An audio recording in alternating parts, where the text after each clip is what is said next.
We are the Muslim Ummah, and each day that goes by, the harder we try.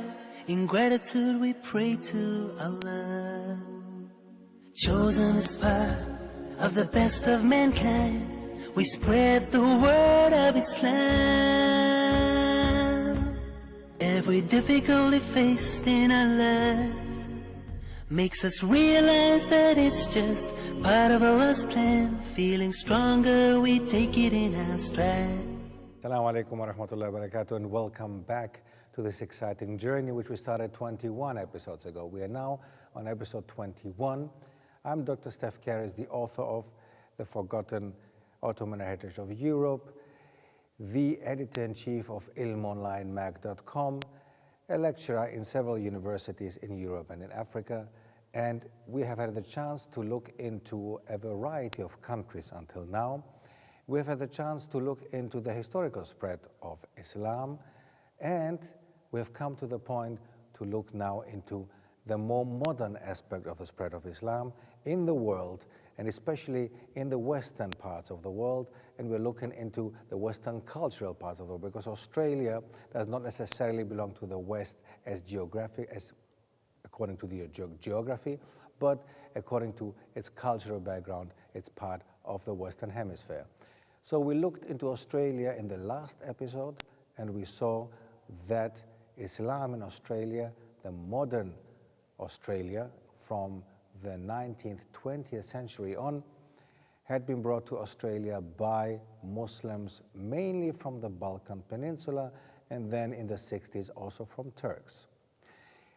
Muslims from Bosnia and Albania formed the biggest two groups in Australia. Before 1967, the first Turks arrived, and Australia copied basically the way that Germany dealt with Turkey. That time in the 60s, Germany signed guest workers agreement, Gastarbeiter agreement, between these two countries, Germany and Turkey, and Australia did exactly the same, and quite some Turks came over to settle in Australia. This brought a third group of Muslims, white, more or less, white people who came to Australia, but the policy towards non-whites changed after the 70s, and then people from all over the world had the chance to enter Australia, especially from Asia, seeing that, of course, the closest parts of the world is actually Asia. The closest continent to Australia, of course, is Asia.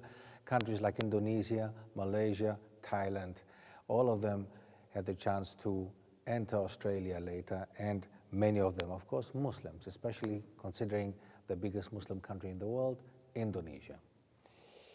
Australia, as we discussed before, had until September 11, like most of the countries in the world, there was no direct issue about Muslims with Muslims against Muslims. But things changed after September 11, of course, but also after the Bali bombing, which killed 88 Australians. So this affected Australian society much more than September 11, and that's what actually affected the Muslim population in Australia more and more. Although, as we said before, Islam is actually just number 4 in the list of biggest religions in the country, the Buddhists are many more than the Muslims. Buddhism is number 3 and Islam number 4. This, of course, the Bali bombing and everything that had to do with it and everything that followed it, affected, of course, the climate against the Muslims in Australia, and every little thing that the Muslims would say and the Muslim leaders would say would, of course, be taken care of in a different way than other community leaders, so that the Australians would pay attention to the Muslim community leaders from now on. Its neighboring country, Islam in New Zealand. Now, New Zealand is a little bit a different case. You cannot compare the development of Islam in Australia to the development of Islam in New Zealand, although they are pretty close to each other. They're all the way down under on our planet, but New Zealand developed in a different way. It's interesting to see that the first Muslims who arrived in New Zealand were, believe it or not, Chinese Muslims. Chinese Muslims who actually went to find gold in the 1870s. So Islam was brought from China. Chinese Muslims brought Islam to New Zealand, which is a very different case to other countries, as we have seen, and a very interesting one, of course. Now, there were small numbers of Muslim immigrants from India and Eastern Europe as well, who settled from the early 1900s until the 1960s. Within these 60 years, as we have seen migration from all over the world to many big immigrant countries like US, Canada, Australia, now also in New Zealand, we see the Muslims followed from India, but also from Eastern Europe. The large-scale Muslim immigration began in the 1970s. The first ones who followed, the ones who had come before already, the Muslims, the ones who became the biggest group then in the 70s, came from a part which many of us, I'm sure, do not even know what it is. They came from the Fiji Islands. The Fiji Islands, you might say, where is that? And are there Muslims there? Yes, the Fiji Islands has a big population of Muslims originally from India. Fiji Islands are islands in the Pacific, and they are not far from Australia and New Zealand, and it doesn't surprise us that many of the people from the Fiji Islands went to find refuge in New Zealand after a coup, and this is something we're going deeper into, inshallah, later. Now, so the Fiji Indians followed in the 70s to New Zealand. The last migratory wave was in the 1990s by refugees from various war-torn countries, such as Bosnia, but also Somalia. As we mentioned before, surprisingly enough, the first Muslims in New Zealand were Chinese gold diggers, and they were working in the Dunstan goldfields of Otago in the 1870s. In the early 1900s, 3 important Gujarati Muslim families came from India, from Gujarat, which is an area in India, and they are the ones who actually established Islamic organizations, and the first one in New Zealand, the New Zealand Muslim Association, and it was established in Auckland in 1950. As we said before, after that, some Muslim men from Eastern Europe especially came with a refugee boat in the 50s, and they, together with the Gujarati Muslims, managed to work together and to buy a house and convert it into an Islamic center in 1959. So basically, the Gujarati Indian Muslims, together with the Eastern European immigrants in the 50s, managed to buy a house and established the first Islamic center in 1959.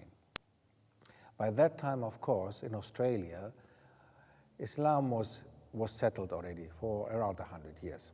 And in New Zealand, they just started. So it was more a recent community that started the process in New Zealand. The first imam in 1960, a year later after they established the center, the first imam, Maulana Said Musa Patel, came from India, from Gujarat. So that automatically, with the establishment of the center, the Islam in New Zealand got a little bit this Indian touch, got a little bit the touch from Asia, got a little bit an Indian touch to its Islam and Islamic roots. So that made it again a little bit different to the Islam that we knew in Australia, or no in Australia, which got more the Balkan touch, seeing that most of the people came from the Balkan that time. But soon after that, also, students from South Asia and Southeast Asia came. So students from areas like Pakistan, India, Bangladesh, but also Indonesia, Malaysia, and Thailand helped establish the other prayer rooms and Islamic centers elsewhere from the 1960s onwards.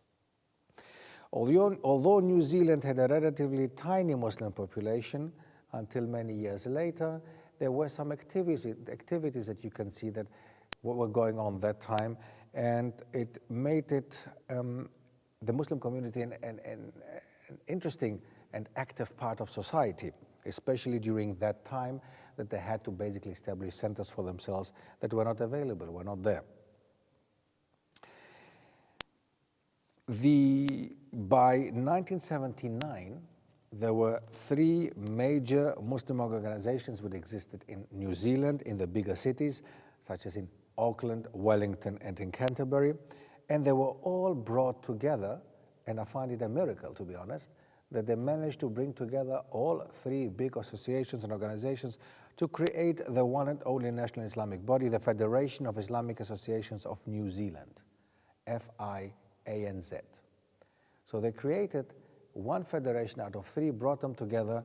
MashaAllah, I must say, I wonder in which part of the world this is possible nowadays and has ever happened. Seeing that we are so diverse, also in thoughts and in ideology, I find it amazing what they managed to do in New Zealand, MashaAllah.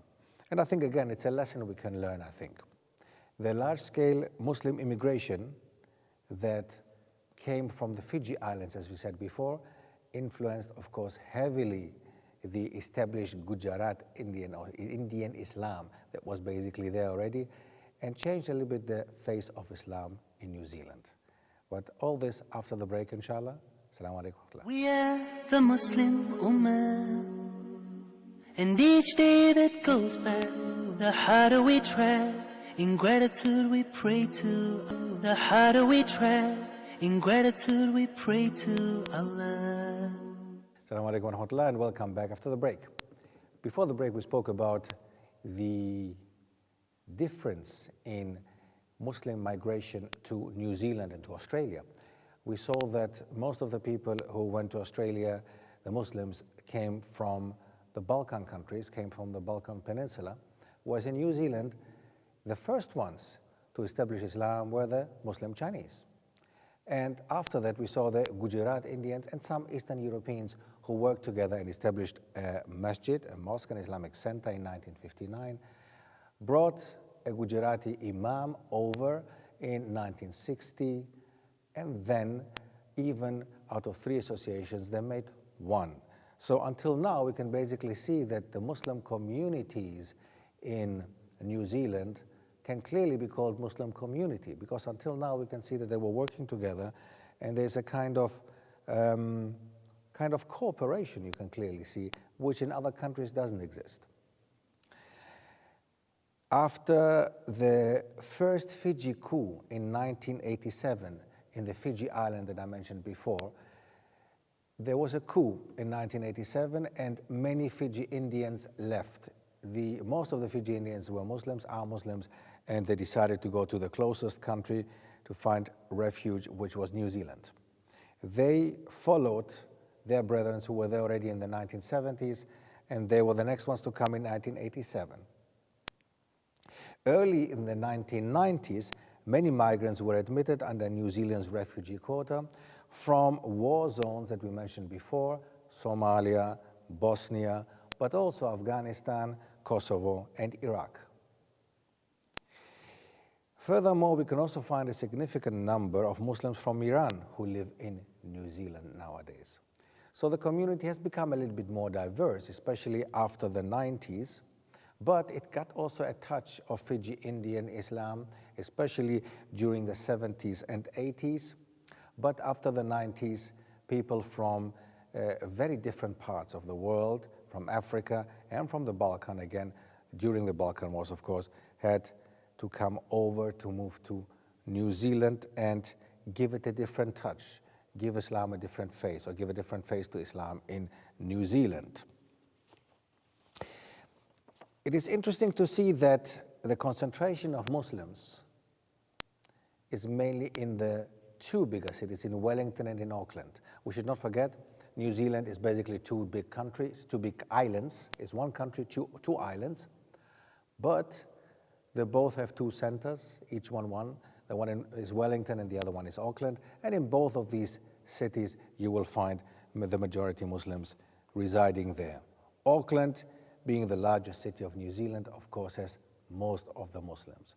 Interestingly enough, also, despite the commonalities that we have seen until now, despite the collaboration and cooperation of the Muslims in that part of the world in New Zealand, we can also see a bit some differences are coming up, especially now. They used to be there where the Muslims used to be Sunnis the whole time. Nowadays, we also see a larger number of Shias who live in the biggest area in Auckland, in the largest city of New Zealand. You will find a bigger community of Shia. And they do celebrate their Ashura commemoration programs in Auckland parks. They do that. And they are also the ones who are visible within the Muslim community. So basically now we can see that there has been a kind of division, in a way, if you want to see it that way, between the one Muslim group that is now Sunni and Shia, who of course came after some of the Shia from Iraq after the war fled, some of them coming from several parts of the world, but mainly from Iraq, who came over to New Zealand, but also from Iran. In 2006, the census of New Zealand 2006 identified 36,072 people who are considered or were considered Muslims, including many New Zealand-born Muslims of varied ethnic backgrounds. Now, we find a number of New Zealand Muslims. We find conversions, of course, also there. Nothing new to that. We have seen in other parts of the world, in the US, in Canada, in South America, in Europe, now also in New Zealand, but also in Australia, quite a number of New Zealanders accepting Islam. Between them, these New Zealanders who accepted Islam, we should not forget, as we have the native Australians, the Aborigines in Australia, in New Zealand, we call the natives Maori. Maori Indians or Maori New Zealanders are the native New Zealanders who were there before the Europeans settled, before New Zealand became a British colony like Australia, and they were the first ones to be there, and it's actually originally their country. The British, again, like in Australia, they settled in Maori land. The Maoris have again realized, like the Aborigines in Australia, the power of Islam, and they have realized, I think many of them have seen that Islam, mashallah, fits more to their way of life and is more a deen that is open to any kind of people, rather, and doesn't have discrimination and doesn't feel racial discrimination and racial differences rather than Christianity or other type of religions. And many of the Maori have accepted, like the Aborigines in Australia, have accepted Islam, and the number is increasing. The small communities of Muslims from other parts of the world that we haven't mentioned before yet in New Zealand are communities coming from Turkey, for example, which is quite a big community in Australia, but it's bigger here. It's quite a community that in New Zealand has a smaller number, whereas in Australia it has a bigger number, of course, of Turks. Then we have some smaller numbers of Pakistanis, Indians, and people from Bangladesh. Furthermore, Southeast Asia and a bit larger Somali community nowadays. It's very interesting to see. We mentioned before that New Zealand accepted from the war-torn areas quite some people, and in between them there were Somalis and Asians. These people or these communities are mainly concentrated in the major cities of Auckland, Hamilton, Wellington, and Christchurch. These are the bigger cities, but as I mentioned before, the two big ones are, of course, the main ones. Now, interestingly enough, in recent years, an influx of foreign students from Malaysia and Singapore has increased the proportion of Muslims in some other centers, notably the university city of Dunedin. I would like to mention this one is very interesting because Dunedin is basically the Dunedin's Al-Huda Mosque is reputedly the world's southernmost and is further from Mecca than any mosque in the southern hemisphere. So the southernmost mosque in the world is in New Zealand, in Dunedin, and that makes it very interesting, I think, to be mentioned.